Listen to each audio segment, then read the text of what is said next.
नमस्कार, आप देख रहे हैं हिंदी खबर। मैं हूं आपके साथ ऋतु भंडारी और शुरुआत करेंगे बुलेटिन की, जहां मुख्यमंत्री पुष्कर सिंह धामी ने नैनीताल जिले में लालकुआं नगर निगम की गौशाला का लोकार्पण किया। इसके साथ ही मुख्यमंत्री पुष्कर सिंह धामी ने 126 करोड़ की लागत की विभिन्न विकास योजनाओं का शिलान्यास और लोकार्पण किया। इस अवसर पर मुख्यमंत्री ने गौ पूजन भी किया, जहां सीएम धामी ने गौ सेवा को उत्तराखंड की संस्कृति का अभिन्न अंग बताया। साथ ही कार्यक्रम में अपने संबोधन में मुख्यमंत्री पुष्कर सिंह धामी ने कहा कि सरकार का संकल्प है कि विकास को हर गांव हर शहर तक पहुंचाया जाए। सीएम ने कहा कि जिन परियोजनाओं का लोकार्पण और शिलान्यास किया गया है, उनके पूरा होने पर क्षेत्र के विकास को नए पंख और ऊर्जा मिलेगी। 126 करोड़ रुपए की योजनाओं का यहां पर लोकार्पण और शिलान्यास हुआ है। आज के इस अवसर पर हम शिक्षा, सड़क, चिकित्सा, सिंचाई, सीवरेज, सौंदर्यीकरण एवं नगर विकास की विभिन्न विकास परियोजनाओं के लोकार्पण और शिलान्यास के साथ ही बहुत जो शानदार काम हुआ है यहाँ पर, और जिसके पुण्य के हम सब थोड़े थोड़े अंश के भागी बनेंगे, क्योंकि गौ माताओं के लिए, निराक्षित गौवंश के संरक्षण के लिए आज हम सब ने यहाँ पर मिलकर गौशाला का लोकार्पण भी किया है। मुझे पूरा विश्वास है कि ये सभी योजनाएं न केवल क्षेत्र की आधारभूत सुविधाओं को सशक्त बनाने में सहायक सिद्ध होंगी, बल्कि नागरिकों को बेहतर सुविधाएं उपलब्ध कराने के साथ इस क्षेत्र की विकास की गति को और तेजी प्रदान करेंगी।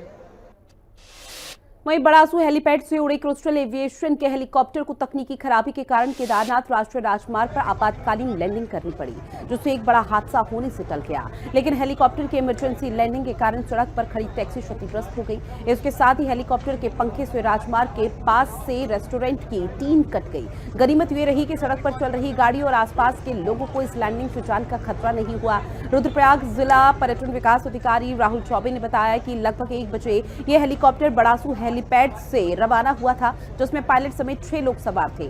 सभी लोग फिलहाल सुरक्षित हैं। यात्रा सीजन के दौरान हेलीकॉप्टर फेलियर का ये तीसरा बड़ा मामला सामने आया।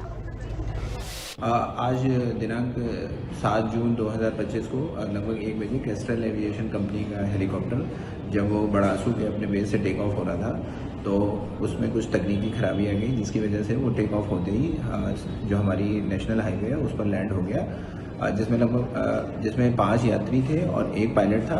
पायलट को इंजरी हुई है और बाकी जो 5 यात्री उसमें सवार थे वो सभी सुरक्षित हैं।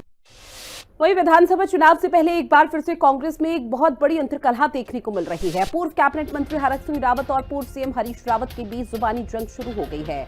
एक ओर जहां हरक सिंह रावत ने हरीश रावत के चुनाव लड़ने के ऐलान को लेकर तंज कसना शुरू कर दिया, तो वहीं दूसरी तरफ हरीश रावत ने 2016 का जिक्र करते हुए हरक सिंह रावत पर वार किया। हरीश रावत ने 2016 का जिक्र किया, जब कई कांग्रेसी बीजेपी में शामिल हो गए थे। हरीश रावत ने हरक सिंह रावत के लिए कहा कि उनको कांग्रेस को 1 सीट जिताने के लिए अपने पराक्रम का उपयोग करना चाहिए, लेकिन उनके कुछ गुर्गे हैं जो पार्टी के खिलाफ बयानबाजी कर रहे थे। हरक सिंह जी को एक बार 1 सीट जिताने के लिए अपने पराक्रम का उपयोग करना चाहिए, ताकि 2016 की जो कटुता है वो पीछे धकेली जा सके। अब लोकसभा के चुनाव में वो कहीं दिखाई नहीं दी, और जहां मुझे बहुत अच्छी तरीके से याद है, उनके कुछ लोग जो बिल्कुल निकटस्थ अपने को बताते हैं, वो सब लोग नकारात्मक प्रचार कर रहे थे। मैं जगह भी और मैं नाम भी बता सकता हूँ। तो ये चीज़ें हैं, तो उनके लिए भगवान उनको लंबा जीवन दे, और धैर्य राजनीति में बहुत आवश्यक है। धैर्य बहुत आवश्यक है, और कांग्रेस की राजनीति में तो धैर्य ही मंत्र है सफलता का। बात अगली खबर की, जहां केंद्र सरकार ने जातीय जनगणना को लेकर नोटिफिकेशन जारी कर दिया है। पहले फेज में 4 पहाड़ी राज्यों यानी कि उत्तराखंड, जम्मू कश्मीर, हिमाचल प्रदेश और लद्दाख से शुरुआत होगी। इसको लेकर उत्तराखंड प्रदेश उपाध्यक्ष सूर्यकांत धस्माना का कहना कि जातीय जनगणना कांग्रेस का एक बहुत बड़ा मुद्दा है। धस्माना ने कहा कि कांग्रेस ने राष्ट्रीय अधिवेशन में अपना न्याय पत्र प्रस्ताव पारित किया था, उसमें सबसे महत्वपूर्ण मुद्दा जातीय जनगणना ही था। सूर्यकांत धस्माना ने आगे कहा कि सरकार कांग्रेस की मांग के आगे झुकी और जिन 4 राज्यों में जातीय जनगणना की शुरुआत होगी उसमें उत्तराखंड भी शामिल है। देखिए, जातीय जनगणना कांग्रेस का एक बड़ा मुद्दा था और कांग्रेस ने अपने अहमदाबाद राष्ट्रीय अधिवेशन में जो न्याय पथ एक अपना प्रस्ताव पारित किया था, उसमें सबसे महत्वपूर्ण जो मुद्दा था वो जातीय जनगणना का था। कांग्रेस ने ऐलान किया था कि अगर केंद्र की सरकार जातीय जनगणना नहीं करवाएगी, पूरे देश में कांग्रेस आंदोलन करेगी। हमें खुशी है सरकार कांग्रेस की मांग के आगे झुकी और अंतोगत्वा जातीय जनगणना का फैसला हुआ। जातीय जनगणना अब शुरू हो रही है पूरे देश में और जो जिन 4 राज्यों में शुरुआत होगी उसमें उत्तराखंड भी पहला राज्य है। वहीं बीते दिनों देहरादून में आयोजित कार्यक्रम में बतौर मुख्य अतिथि केंद्रीय कृषि मंत्री शिवराज सिंह चौहान ने उत्तराखंड के फल का फल सहित तमाम फल और मोटे अनाजों का जिक्र किया, जिसको लेकर अब कांग्रेस बीजेपी पर लगातार हमलावर है। कांग्रेस का कहना है कि एक तरफ जहां बीजेपी के नेता हरीश रावत की पहाड़ी उत्पादी वाली पार्टीज पर चुटकी ले रहे थे, तो वहीं उनके बड़े नेताओं की जुबान पर आज उन्हीं उत्पादों के नाम है। कांग्रेस प्रदेश प्रवक्ता गरिमा मेहरा दसौनी का कहना कि हरीश रावत नकारात्मक राजनीति नहीं करते, वो अपने प्रदेश की जमीन से जुड़े हुए व्यक्ति हैं जो यहां के उत्पादों की बात करते हैं। काफल की दुनिया में डिमांड बढ़ रही है, तो भैया काफल भी पैदा करना पड़ेगा, कीवी भी पैदा करनी पड़ेगी और अपनी लीची तो देख के मुंह में पानी आ जाता है। और यहाँ का जो मोटा अन्न है वो तो अद्भुत है। जो हमारे कोदो कुटकी और वो क्या था जो मैं ले गया था, मड़ुआ, मैंने भाभी कहा था, यहां भी कह रहा हूं कि हमारी श्रीमती जी ने कहा कि मैं तो मड़ुआ ही खाऊंगी और कुछ खाने अच्छा नहीं लगता। ये चीजें इतनी हैं कि वैज्ञानिक इन पर रिसर्च और शोध और करें। इनका उत्पादन कैसे, मड़ुआ का उत्पादन बढ़ना चाहिए, उसके लिए और अच्छे बीज बनना चाहिए। पराजित नहीं होता। हरीश रावत जी नकारात्मक राजनीति नहीं करते, हरीश रावत जी गाली गलौज की राजनीति नहीं करते, वो आरोपों की राजनीति नहीं करते, वो सकारात्मक राजनीति करते हैं। वो अपने प्रदेश की जमीन से जुड़े हुए, जड़ों से जुड़े हुए व्यक्ति हैं। वो यहाँ के कृषकों की, यहाँ के उत्पादकों की बात करते हैं, वो यहाँ की अर्थव्यवस्था को और मजबूत बनाने की बात करते हैं। तो आप उनकी कोई भी पार्टी देख लीजिए, वो पार्टी केवल पीआर मैनेजमेंट इवेंट नहीं होता, वो पार्टी केवल वोट बैंक की उगाही नहीं होती, उस पार्टी का एक बड़ा संदेश होता है। चाहे वो आम पार्टी हो, भुट्टा पार्टी हो, माल्टा पार्टी हो या काफल पार्टी हो, उसका एक संदेश होता है। लेकिन जिनके बस का कुछ नहीं है करना, वो लगातार आरोप लगाते हैं। उत्तराखंड भाजपा के नेताओं के तो पेट में मरोड़ और दस्त लग गए। एक हफ्ते तक उन्होंने यहाँ जो देहरादून में उन्होंने काफल पार्टी दी थी, उस पर आरोप की झड़ी लगा।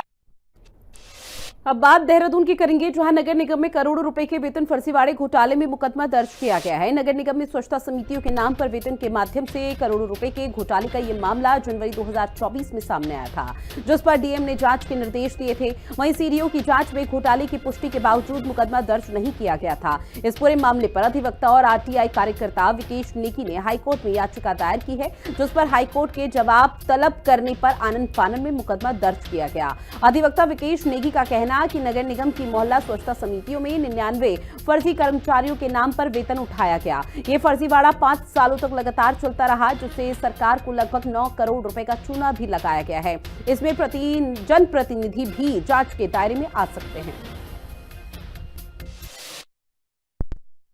2019 में इन्होंने गठन की थी पार्षदों ने और मेयर वगैरह की संस्तुति के बाद।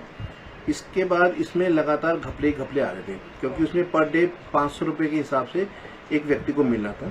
तो उसमें कई व्यक्ति इन्होंने ऐसे करे जिनका आधार कार्ड ही नहीं दिख रहा है, इनके एड्रेस नहीं दिख रहे। तो हमने जब आरटीआई में मांगा तो पूरा पता चला ये टोटल अमाउंट इन्होंने 19 से लेके 23 तक या नहीं 23 तक जो ये 5 साल के कार्यकाल में इन्होंने 86 करोड़ 94 लाख रुपए की पेमेंट दिखा दी है। अब जब आरटीआई मांगी तो उसमें कई लोगों के एड्रेस नहीं, कई लोगों के आधार कार्ड नहीं, जब फिर उसके बाद हमने इसकी कंप्लेन करी तो उसमें किसी ने कोई कार्रवाई नहीं करी।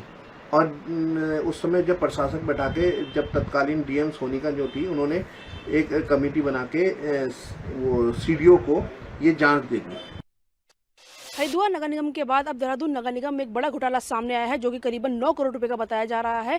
इसमें सफाई कर्मचारियों के नाम पर जो तनख्वाह है, वेतन है, उसको अपने अकाउंट में पत्नियों के नाम, रिश्तेदारों के नाम और अपने परिचितों के नाम लेने का आरोप जो है वो लगा है। तमाम पार्षदों पर आरोप लगा है, वहाँ पे जो तमाम पदाधिकारी हैं उन पर भी आरोप लगा है। और ये खुलासा हो पाया है विकेश नेगी, जो कि अधिवक्ता हैं और आरटीआई एक्टिविस्ट हैं, जिन्होंने आरटीआई लगाई थी, जिसमें ये बात सामने आई थी कि जिस सफाई कर्मचारियों के नाम पर वेतन जो जारी किया जा रहा था नगर निगम को, वो कर्मचारी असल में थे ही नहीं, बल्कि पार्षदों की पत्नियाँ, उनके परिचित, उनके रिश्तेदारों के अकाउंट में ये जो राशि है वो दी जा रही थी और करीबन 9 करोड़ रुपए की ये राशि जो है बताई जा रही है। वहीं ये जो मामला है 2 से 3 साल पुराना है, जब ये मामला उजागर हो गया था, लेकिन इस पर अभी तक कोई जो मुकदमा है वो दर्ज नहीं हो पाया था। लेकिन अब हाईकोर्ट के आदेश के बाद इसमें कई लोगों पर मुकदमा दर्ज हुआ है। पुलिस ने अपनी जांच शुरू कर दी और जल्द उम्मीद है कि सीएम धामी इसमें बड़ा एक्शन लेंगे और जो तमाम अधिकारी इसमें संलिप्त है उस पर कार्रवाई करेंगे। जैसे कि पहले वाले मामले में हरिद्वार नगर निगम में घोटाले में डीएम समेत आईएएस पीसीएस पर इसमें मुकदमा दर्ज किया गया था, तो इसमें भी बड़े अधिकारियों पर गाज गिरने की पूरी संभावना है। बात अगली खबर की, जो है काशीपुर के राधे हरीशनाथ कोतर महाविद्यालय एक बार फिर से विवादों में घिर चुका है। आपको बता दें कि यह मामला सीधे कॉलेज के विकास कार्यों में अनियमितताओं से जुड़ा हुआ है। छात्र संघ पदाधिकारियों ने महाविद्यालय के प्राचार्य सुमित श्रीवास्तव पर आरोप लगाया है कि संस्थान में शिक्षा और निर्माण कार्यों के नाम पर बड़े पैमाने पर घोटाले किए जा रहे हैं। इन आरोपों को बल उस वक्त मिला जब छात्र संघ ने आरटीआई के तहत विकास कार्यों की पूरी जानकारी मांगी और दावा किया है कि लाखों की फाइलें तो मौजूद हैं, लेकिन जमीन पर कुछ नहीं दिखाई देता। छात्र संघ का फिलहाल ये कहना है कि मामला सिर्फ वित्तीय नहीं बल्कि छात्रों के भविष्य और कॉलेज की साख से जुड़ा हुआ है और यही वजह है कि इस बार विरोध सिर्फ पोस्टरबाजी या फिर नारेबाजी तक सीमित नहीं रहा, बल्कि कानूनी दस्तावेजों के साथ सामने आया। हालात तब और ज्यादा गर्मा गए जब छात्र संघ नेताओं ने आरोप लगाया कि सुमित श्रीवास्तव के पारिवारिक संपर्क से एक व्यक्ति ने उन पर दबाव डालने की कोशिश की और कहा कि ज्यादा सवाल उठाना ठीक नहीं है। महाविद्यालय में जो भी काम हुए हैं वो पूरी तरह नियमानुसार हुए हैं और अगर कोई भी व्यक्ति किसी भी डॉक्यूमेंट को आरटीआई के तहत मांगेगा तो आरटीआई की जो नियमावली है उसके तहत उसको प्रदान किया जाता है। ऐसा है कि किसी भी कार्मिक और किसी भी प्राध्यापक के परिवार के लोग का महाविद्यालय परिसर में वो आ सकते हैं और चूँकि मेरे हस्बैंड भी इसी कम्युनिटी के हैं और गवर्नमेंट में हम लोग ट्रांसफरेबल जॉब में होते हैं तो एक कॉलेज से दूसरी कॉलेज में जाते रहते हैं, तो सभी के परिचित एक दूसरी जगह रहते हैं और बहुत सारे एकेडमिक वर्क होते हैं, उसके तहत भी हम लोग एक दूसरी जगह जाते हैं। तो ये जो आरोप है ये बिल्कुल मिला है। इसमें हमारे प्राचार्य महोदय के एक दिन बाद ही उनके पति का हमारे पदाधिकारियों को फ़ोन आया और मिलने की बात हुई, जबकि आरटी एक गुप्त अधिकार होता है, उसमें इन्होंने प्राचार्य महोदय ने अपने पति को उसके बारे में जानकारी दी और ये गोपनीय संबंध में है, तो ये चीज़ गलत है। अभी तो ये बात जो हुई वो ये इसी चीज़ को लेकर की थी कि जल्द से जल्द इस चीज़ को ख़त्म करा जाए और धारा 6 के अंतर्गत मैम से आरटीआई नहीं मांगी जाए। पहली बात तो हमने प्राचार्य महोदय के ऊपर कोई आरोप नहीं लगाया, हमने केवल आशंका जताई है कि जो पिछले 6 महीने के अंदर हमारे महाविद्यालय में जब से प्राचार्य महोदय आई हैं, जो भी विकास कार्य हुए हैं, हमने केवल आरटीआई के तहत उसके बिल, उसके प्रस्ताव और उसके कोटेशन की मांग की है। हम ये नहीं कह रहे हैं कि कहीं ना कहीं मैडम इसमें घोटाले में लिप्त है, हम नहीं जानते कि घोटाला हुआ है या नहीं हुआ है। अगर घोटाला नहीं हुआ है तो प्राचार्य महोदय को बिल देने में कोई आपत्ति नहीं होनी चाहिए, और अगर आपत्ति है तो कहीं ना कहीं सभी लोगों के मन में शंका उत्पन्न हो सकती है। तो अगर आरटीआई के तहत हमें बिल मिल जाते हैं उसके बाद ही कुछ कहा जा सकता है कि घोटाला हुआ है या नहीं है। और एक चीज़ ये है कि हमारे जो शासन पदाधिकारी अध्यक्ष है, कोषाध्यक्ष है, उपाध्यक्ष है, कल इन लोगों के पास प्राचार्य महोदय के हस्बैंड जो कि श्रीदेव सुमन यूनिवर्सिटी में प्रोफेसर है हिंदी विभाग। वहीं रामनगर के ग्रामीण क्षेत्र में हल्द्वानी नैनीताल विकास प्राधिकरण ने लगातार निर्माण को लेकर कारण बताओ नोटिस जारी किया, जिससे ग्रामीणों में अब डर का माहौल बना हुआ है और खासा आक्रोश भी देखने को मिल रहा है। इसको लेकर रामनगर विधायक दीवान सिंह बिष्ट का लोगों ने ज्ञापन भी सौंपा और नोटिस निरस्त करने की मांग की गई, जिसके बाद दीवान सिंह बिष्ट ने ग्रामीणों को आश्वासन दिया है कि जल्द ही इस पूरे मामले पर उच्च अधिकारियों से वार्ता की जाएगी और नोटिस को निरस्त किया जाएगा। दिए गए हैं, प्रधान जी के द्वारा जानकारी मिली थी मुझे, और मैं सोचता हूँ कि प्राधिकरण जो नोटिस दे रहा है वो कोई राजस्व इसके लिए तो नहीं देता है रजिस्ट्री के लिए, वो केवल नक्शे के जो हैं उनके लिए दिया हुआ। लेकिन प्राधिकरण के जिस प्रकार से नक्शे पास कराता है, 2021 से पहले ग्राम प्रधानों को ये अधिकार दिए गए थे। ऐसे बहुत से परिवार हैं राजगांव में जो उस समय ग्राम प्रधानों द्वारा दिए गए होंगे, कुछ बीच में उसके बाद हो सकता है कुछ बने हैं। तो प्राधिकरण ने जो नोटिस दिए उसके बारे में बातचीत हुई है और अभी करेंगे। ग्राम पूचड़ी में लगभग 150 लोगों को जो है कारण बताओ नोटिस जारी किए गए हैं। उन लोगों को भी नोटिस जारी करे गए हैं जिनके छप्पर हैं, रजिस्ट्री की जमीन पर रहते हैं। जिन लोगों के पक्के मकान नक्शा पास हुए हुए हैं ग्राम प्रधान के 15 मार्च 2021 से पहले, उन लोगों को भी नोटिस जारी किए गए हैं। विधायक जी द्वारा आश्वासन दिया गया है कि शासन स्तर पर जो है इसमें बातचीत करी जाएगी और जो नोटिस आए हैं इनको जो है आगे जो है निरस्त कराने की कार्रवाई की जाएगी। अब बात रुड़की के गंग नहर की करेंगे, जहां प्रदूषित करने वालों को की अब खैर नहीं है। ऐसा इसलिए कहा जा रहा है क्योंकि लक्ष्मी नारायण घाट पर हो रही गंगा आरती को लेकर मेयर अनीता अग्रवाल ने सख्त कदम उठा दिए। उन्होंने साफ तौर पर कहा है कि अगर गंगा घाट के आसपास कूड़ा कचरा और गंदा पानी छोड़ा जाएगा तो नगर निगम जुर्माना लगाकर कार्रवाई करेगा। गंगा घाट के आसपास कूड़ा करकट डालने वालों पर नजर रहेगी और नगर निगम की तरफ से एक्शन लिया जाएगा। मैं रुड़की के जनता को बहुत ज़्यादा धन्यवाद करती हूँ कि आज रुड़की की जनता को, रुड़की वासियों को इतना मतलब ये गंगा आरती का भाव है, तो वो डेली इतने शौक से आते हैं कि चलो शाम को गंगा आरती में चलते हैं। तो मुझे बहुत अच्छा लगता है और मैं एक सफाई अभियान चला रही हूँ ताकि डेली यहाँ सफाई होए, कोई कूड़ा करकट ना डाले। मैं सबसे हाथ जोड़ के रिक्वेस्ट करती हूँ कि कोई भी कूड़ा करकट ना डाले। ये गंगा माँ है, गंगा माँ की तरह ही रखो और डेली शाम को गंगा आरती में आइए। सबसे हाथ जोड़ के यही विनती है। उसके बिल्कुल एक्शन लिया जाएगा, बिल्कुल एक्शन लिया जाएगा। बिल्कुल कमेटी बनाएंगे हम लोग, और ही कमेटी बनाने के बाद में हम लोग यहाँ पे पूरा ध्यान रखेंगे। अब खबर खटीमा से है, जहां पिछले साल आई भीषण बाढ़ आपदा से सबक सीखकर इस बार प्रशासन अलर्ट मोड पर है। नगर पालिका प्रशासन द्वारा मानसून से पहले ही नदी नालों और नालियों की सफाई कार्य बीते 3 महीने से जेसीबी के माध्यम से कराया जा रहा है। इस कार्य में पर्यावरण मित्र भी जुटे हुए हैं ताकि आने वाले बरसात के समय में जल जमाव की स्थिति, बाढ़ की स्थिति और आपदा जैसे हालातों का सामना न करना पड़े। वहीं पालिका अध्यक्ष रमेश चंद्र जोशी ने नगर की जनता से सफाई व्यवस्था में प्रशासन का सहयोग करने की अपील की है। सीमा के अंतर्गत जितने भी नाले हैं हम उनकी सफाई का अभियान चलाए हुए हैं और लगातार पिछले 3 माह से नाला गैंग इसमें काम कर रहा है। 2 जेसीबी हमारी लगी हुई थी और वर्तमान में आज ही के दिन आपको भी बधाई देना चाहता हूँ, इस खटीमा के नगरवासियों को भी बधाई देना चाहता हूँ कि उन सबके सहयोग से एक हम पोकलेन लाए हैं जो आज से ही कार्य पे लग गई है और यथाशीघ्र इस खटीमा के हर नाले और नदी को हम जो भी हैं साफ़ करेंगे और बेहतर तरीके से साफ़ करेंगे। इसमें जो अतिक्रमण कर रखा है लोगों ने, तो माननीय उपजिलाधिकारी महोदय से भी हम अनुरोध करेंगे कि वो उन अतिक्रमणकारियों को खिलाफ कार्रवाई करें और वो अतिक्रमण हटाएं, जिससे कि हम जो सफाई की व्यवस्था है नालों की वो सुचारू रूप से कर सकें। और खटीमा के आम नागरिकों से भी हम अनुरोध करेंगे कि वो इस सफाई व्यवस्था में अपना पूर्ण सहयोग दें।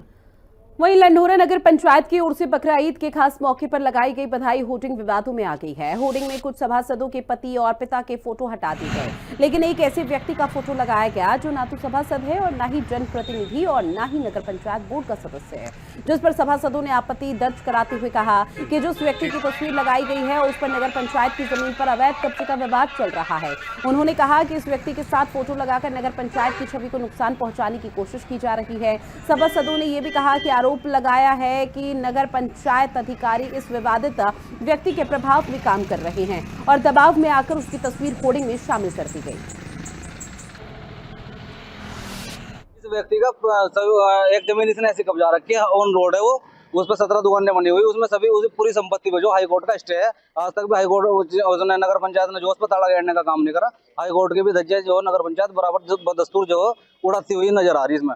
और इस व्यक्ति का जो फोटो लगा, इसे ना तो ये चेयरमैन का भाई है, न कोई जनप्रतिनिधि है किसी तरह का, ये तो फिर इस तरह का कानून बन गया भाई। चलो कोई आदमी चुनाव तो लड़ने का नहीं, फ्लेक्स पे फोटो बराबर आएगा, अब बिना फोटो तो कोई भी लगवा सकता है। नहीं, कोई भी क्यों लगवा देगा फोटो भाई? फोटो तो फ्लेक्स पे नगर पंचायत के बोर्ड पे तो उसी के फोटो आएंगे, जो सभासद यहाँ जीत गया, चेयरमैन जीत गया है, हमें अपने चेयरमैन से कोई दिक्कत नहीं है, चेयरमैन हमारा सदर है। ये जो ईद की उसमें उपलक्ष्य में फ्लैक्सी लगी है, इसमें जो ये सभासद के फोटो लग रहे हैं, कोई बात नहीं है, बोर्ड की फ्लैक्सी है, चेयरमैन साहब के साथ होता कोई नहीं। ये जो दूसरा आदमी है, हमें इससे आपत्ति है, ये भू माफिया है, नगर पंचायत से इनका मुकदमे चल रहे हैं, इनके साथ फोटो लग रहा है, उससे हमारे भी चरित्र पर प्रभाव पड़ रहा है, इनके साथ हमें फ्लैक्स में फोटो नहीं लगवाना। अब बात करेंगे मंगलौर की, जो है ईद उल अजहा के खास पर्व पर एक परिवार की खुशियां मातम में तब्दील हो गई जब पठानपुरा मोहल्ला निवासी रियासत ने अपने पड़ोस में रहने वाले 22 साल के साहिल के बीच सड़क पर गला रेत कर निर्मम तरीके से हत्या कर दी। वारदात को अंजाम देने के बाद आरोपी खुद ही पुलिस चौकी पहुंचा, जहां वारदात के बाद हड़कंप मचा हुआ है। बताया जा रहा है कि आरोपी के बेटे की 1 साल पहले नहर में डूबकर मौत हो गई थी। आरोपी को शक था कि साहिल ने उसे डुबाकर मारा है। वहीं पुलिस ने फिलहाल आरोपी को हिरासत में लिया और शव का पंचनामा भरकर पोस्टमार्टम के लिए भिजवा दिया।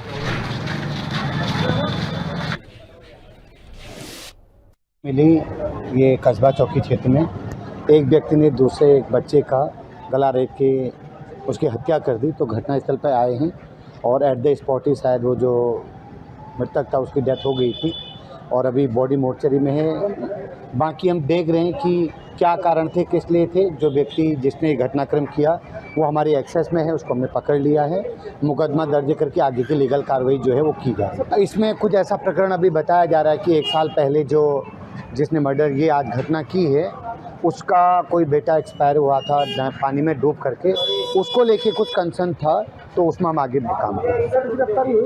गिरफ्तार वही मैंने बताया, वो हमारी एक्सेस में है, हमारी पहुंच में है, जो मेन अभियुक्त है। बाकी इसमें अभी हम जो लीगल कार्रवाई है वो की जा रही है। वहीं नशा मुक्ति देवभूमि अभियान के तहत चलाए जा रहे चेकिंग अभियान के दौरान लक्सर पुलिस ने जसोधरपुर गांव में 2 मेडिकल स्टोर पर छापेमार कार्रवाई कर भारी मात्रा में नशीली कैप्सूल बरामद की। पुलिस ने दोनों मेडिकल स्टोर संचालकों को गिरफ्तार कर लिया है। पुलिस क्षेत्र अधिकारी नताशा सिंह ने बताया कि नशा कारोबार की कमर तोड़ने के लिए विशेष अभियान इस वक्त चलाया जा रहा है, जिसके तहत पुलिस ने इस बड़ी कार्रवाई को अंजाम दिया। ये 3 बजे तेरी लड़की बात कर रही थी, नहीं सर, किससे बात कर रही थी? लड़कों से ही कर रही थी। और चलिए सीधा आपको मध्य प्रदेश के सीहोर लिए चलते हैं, जहां मध्य प्रदेश के मुख्यमंत्री डॉक्टर मोहन यादव क्या कुछ कह रहे हैं वो सुनिए। आनंद है, इतना बढ़िया राज्य आपने दिया है भाई साहब, अब आपके पीछे पीछे वो जो बचा है वो सारा काम करेंगे। जोरदार अभिनंदन माननीय मंत्री जी के लिए। हमारे राज्य के अंदर कांग्रेस के शासनकाल से तुलना करके देखें तो मध्य प्रदेश आज विकास की दौड़ में अगर अग्रगण्य बना है तो उसमें आपके अथक मेहनत भी है और माननीय प्रधानमंत्री जी का आशीर्वाद भी। जोरदार अभिनंदन श्रीमान नरेंद्र मोदी जी के लिए भी। सोने पे सुहागा 2014 का पहले का देश और 2014 के बाद का हमारा देश और मध्य प्रदेश, दोनों की तुलना करो, एक जैसी लाइन चल रही है। हमारे लिए सौभाग्य की बात है, जब आप 2, 3, 4 से जब दिग्विजय सिंह के बाद सत्ता संभाली गई और मध्य प्रदेश में सरकार बनी, साध्वी उमा भारती, माननीय बाबूलाल जी गौर और शिवराज सिंह जी चौहान, ये लगभग 20 साल की हमारी सरकार। पहले 1956 में मध्य प्रदेश बना। और चलिए बुलेटिन में इतना ही। आप बने रहिएगा हिंदी खबर के साथ। नमस्कार।